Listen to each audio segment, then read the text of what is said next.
Olá pessoal, tudo bem? Essa é a segunda parte dos nossos vídeos sobre ligas metálicas, onde iremos estudar um pouco sobre os aços. Eu sou Nathanael Wagner, o seu doutor de bolso. Vamos lá!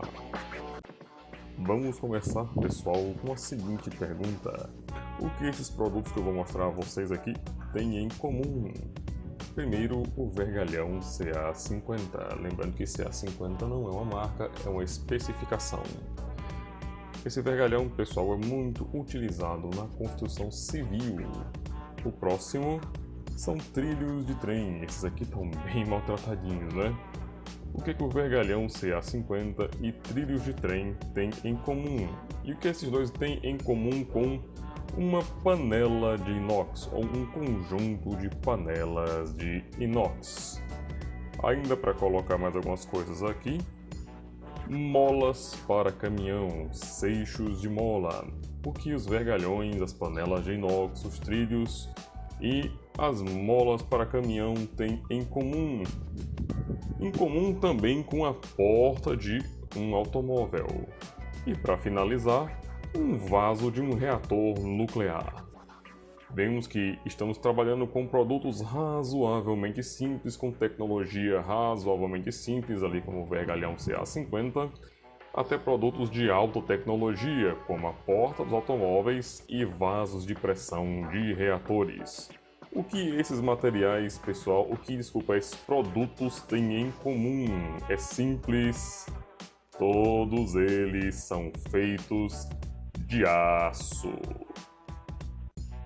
Beleza, pessoal, mas e aí você pode estar coçando a cabeça e olhando assim, caramba, o vergalhão é um produto super simples e um vaso de reator de nuclear, ele é um produto bem complexo. Então, o que diabos é um aço? Pessoal, o aço nada mais é do que uma liga ferro-carbono com teor de carbono entre 0,008% e 2,11%. Ah, Nathanael, por que não pode ser menos e por que não pode ser mais? Vamos explicar isso um pouco mais à frente. Mas de fato, pessoal, para ser considerado um aço, tem que ser uma liga ferro com carbono, nem que o carbono seja residual, você esteja aí como um traço, como no caso dos aços aí com 0,008% de carbono. Nós inclusive conseguimos classificar os aços de acordo com o seu teor de carbono. Por exemplo, aços com teor inferior a 0,03%, nós dizemos que ele é um ultra baixo carbono. Você pode ver a microestrutura ali, ela tem apenas uma única fase, não há mais de uma fase aparecendo. Nós classificamos um aço como baixo carbono se ele estiver entre 0,03% e 0,3% de carbono.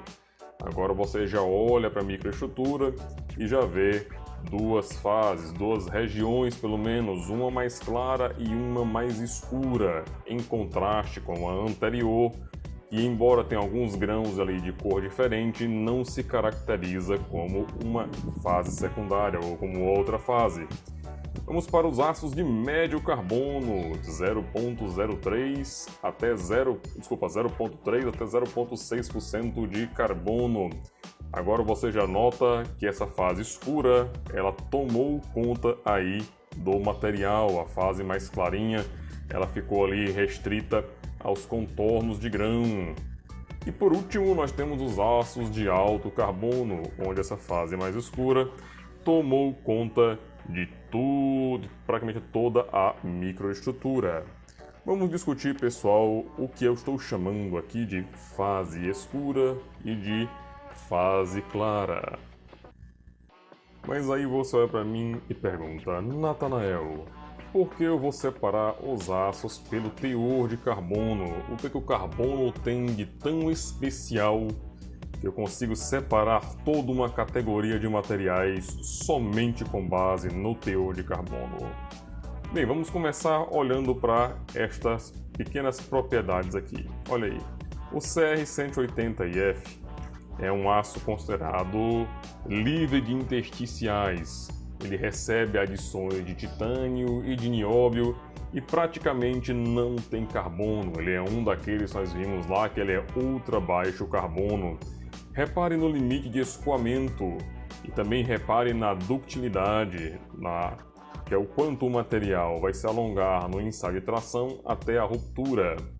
Veja que esse aço IF tem um limite de escoamento máximo em torno de 240 MPa, enquanto o limite de ruptura dele está ali próximo de 400 MPa. Mas note o quão dúctil é este aço, ali chegando a a ductilidade de ruptura dele chegando a mais de 35%. Quando nós avançamos para um aço bem mais comum no nosso dia a dia, nós temos o 1020 laminado a quente. Lembrando que o 180 ali ele está laminado a frio, então ele vai ganhar, só vai sofrer com o encruamento. As propriedades mecânicas dele no estado recozido seriam um pouco mais baixas, porém eu não os encontrei. Bem, aqui o limite de escoamento ele está em torno ali de 205 MPa, enquanto o limite de resistência à tração está em 380. Aí você olha para mim e diz, Natanael, mas o carbono ele está aparentemente endurecendo o material. Exatamente, pessoal. O 1020 ali está no estado laminado a quente. Se eu fizesse um trabalho a frio nele, essas propriedades iriam aumentar. Mas observem agora a ductilidade de ruptura, que está apenas em 25%. Tá, Natanael, mas o que acontece se eu acrescentar mais carbono? Vamos para outro queridinho aqui, olha. O aço 1045 laminado a quente.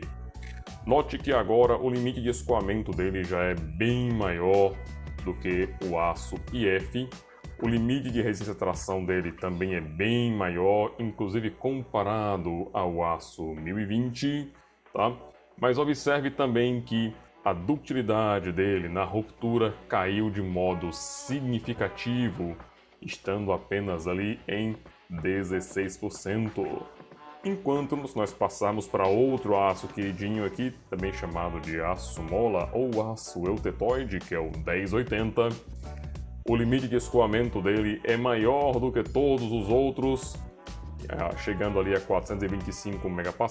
O limite de resistência à tração dele também é bem maior, em 772 MPa, enquanto a ductilidade, o quanto o meu material vai alongar antes da ruptura, está apenas em 10%.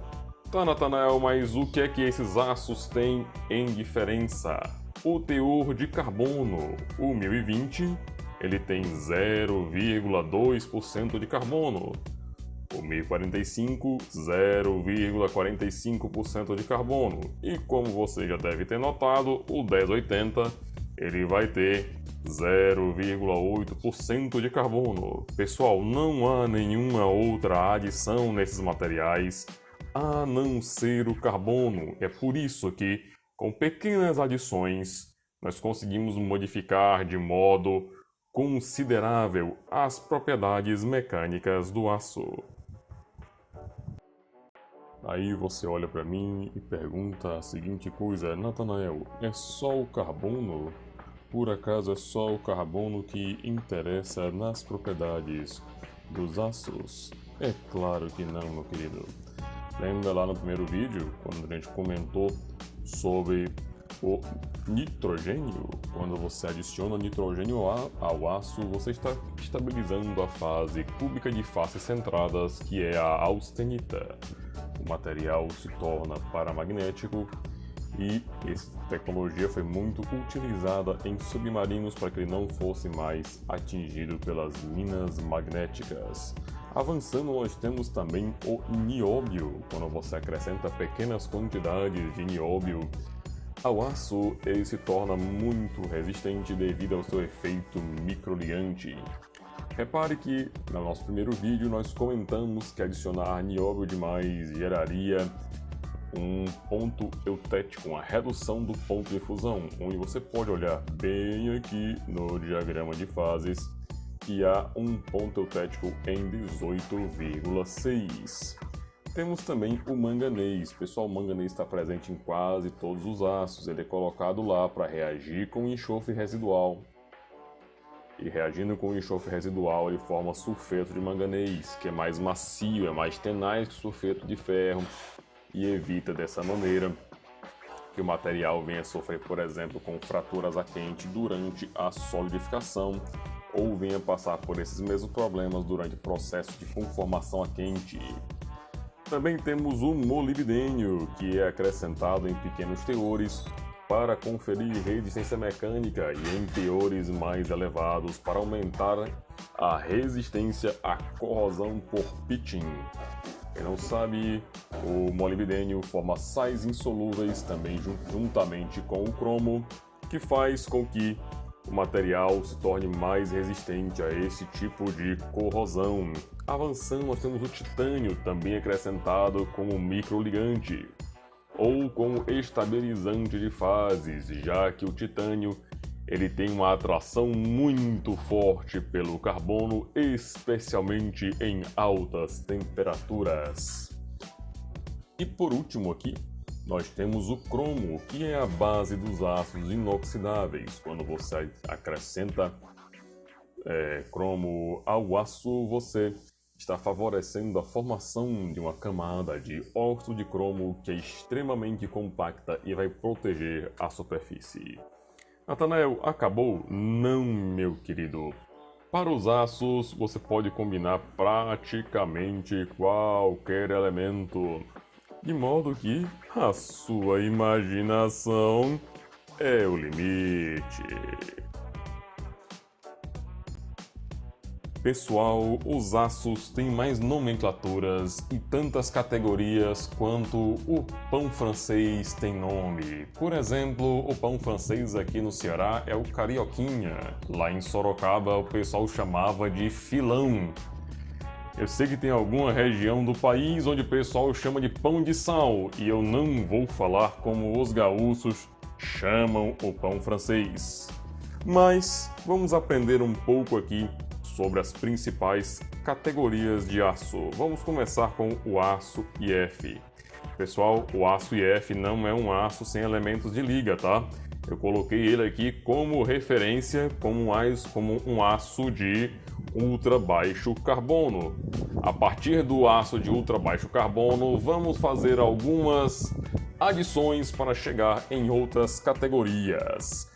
Quando eu acrescento carbono, silício e manganês, lembrando que o manganês está presente em quase todos os aços, o silício também vai estar presente em quase todos os aços como desoxidante, e quem vai dar minhas propriedades especiais aqui é o carbono, tanto que essa categoria ganha o nome de aço carbono.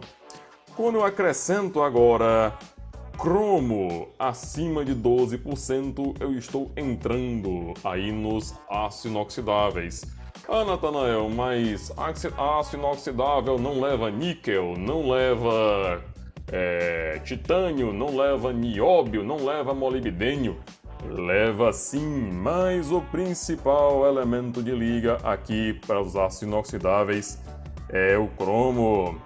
Continuando, agora se eu juntar cromo, níquel, molibdênio, nióbio, vanádio, carbono, manganês e silício, mas se o somatório deles for menos que 5%, eu estou entrando aí nos ARBL, alta resistência, baixa liga. Pessoal, os ARBLs estão super presentes no nosso dia. Se você dirigiu hoje, a sua barra de direção é feita de uma ARBL. Se você, meu querido, é motorista de caminhão, o cardan do seu caminhão e possivelmente alguns eixos também são feitos de ARBL. Se você pousou no trem, se você pousou no avião hoje, tem a RBL no trem de pouso, pessoal. Então os RBLs, eles são, embora aços consideravelmente antigos, com a tecnologia não tão nova, eles ainda são muito utilizados no nosso dia a dia. Continuando aqui, para os aços ferramenta, quando você acrescenta carbono, silício, manganês e cromo, Estamos falando aqui, pessoal, de adições de carbono acima até de 1%. Tá? Esses aços, eles são aços de ultra alta dureza e você vai encontrá-los aí, por exemplo, numa chave de roda, numa chave Phillips, tudo isso em ferramentas de boa qualidade. Mas também temos aqui uma evolução dos aços ferramenta criado pelo pessoal aí da usinagem, tá? Que são os aços rápidos. Os aços rápidos, pela presença ali do tungstênio, do vanádio, do molibdênio e do cobalto, conseguem sofrer precipitações na sua matriz que o endurecem bastante. Continuando, nós temos um dos aços pedidos aqui, olha, os aços Maragem. Os aços Maragem são basicamente ligas ferro-níquel com adições de titânio, cobalto, cromo, manganês e molibdênio. E também outro pedido, que são os aços avançados de alta resistência. Depois eu falo o nome deles em inglês aqui. Onde eles vão receber aí adições de carbono, manganês, cromo, níquel, molibdênio, silício, fósforo, titânio, nióbio, entre outros elementos. Porque, por exemplo, essa categoria já tem aí em torno de 3 gerações. Aí você olha para mim e diz assim, Natanael, é muita coisa para aprender. Meu companheiro, isso aqui é só uma introdução, porque só os inox tem 5 categorias. Os aços ferramenta podem ser divididos de acordo com a temperabilidade e de acordo também com o teor de carbono, ou se para o trabalho a frio ou para o trabalho a quente. Os ARBLs podem ser divididos em sua temperabilidade. Os aços rápidos podem ser divididos também de acordo com o tratamento térmico necessário para endurecê-los. E por aí vai, pessoal. Tá? Bem, a pedidos, na segunda parte desse vídeo, iremos falar aqui de aços ferríticos martensíticos, também conhecidos como os aços dual phase. Iremos falar também aqui de aços de alta resistência e, por último, os aços Maragem. Se liga aí que daqui a pouco sai a parte 2.